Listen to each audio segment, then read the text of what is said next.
City Court mula Parañaque City Jail ay inilipat si Bantag sa Manila City Jail bilang panibagong warden kung saan siya sinalubong ng protesta ng mga preso na ayaw pumayag na siya ang italaga sa Manila City Jail bilang warden. Riot ang inabot ng protesta ng mga bilanggo kung saan 30 bilanggo at 4 na mga jail guards ang nasaktan sa nangyaring riot 2019. Matapos ang kontrobersya at mga kasong isinampa kay Bantag ay napromote pa ito bilang bagong Bucor Chief. Siya ang papalit sa pababa na sa pwesto na si Nicanor Faildon. Ayon sa presidente, ang kasong 10 counts of murder na kinakaharap ni Bantag ay ibinaba na sa homicide at since wala pa naman daw conviction ay binibigyan niya ng bagong trabaho as Bucor Chief, si Gerald Bantag. O dito ka sa talagang may experience sa BJMP. That's a bureau under the DILG and you take care of detention prisoners.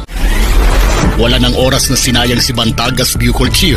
Kaagad-agad niyang winasak ang mga kubol na nakatayo sa loob ng bilibid. Mga kubol na tinitirhan ng mga high-profile inmates. Hindi ito nagawa ng mga nagdaang Bucor Chiefs na inappoint ng Pangulong Duterte na sina former PNP Chief Bato de la Rosa at Nicanor Faildon. Pero kay Bantag, ground zero ang kinalabasan ng mga kubol. Nag-reshuffle din si Bantag ng mga tauhan ng bilibid para masigurong wala ng mga korap na mga gwardya ang matitira sa loob. Pinagbawal din ni Bantag ang paggamit ng lahat ng cellphone sa loob. Ultimo siya ay hindi na rin gumagamit ng cellphone para masigurong walang cellphone na makakapasok para magamit ng mga high-profile inmates para sa kanilang mga transaksyon sa labas. Opo, kasama na po ako doon.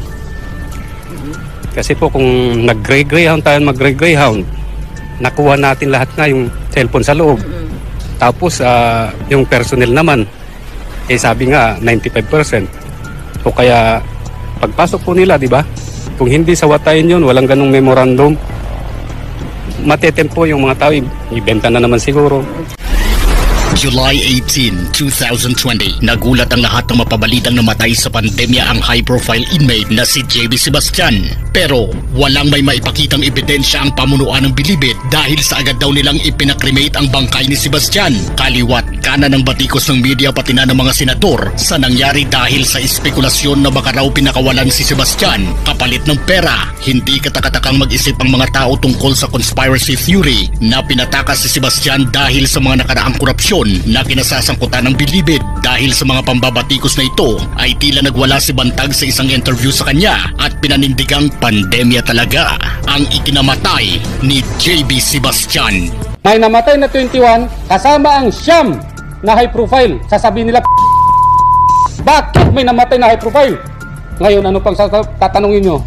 Mga buwisit yung mga yan eh. Magtatrabaho mga tao.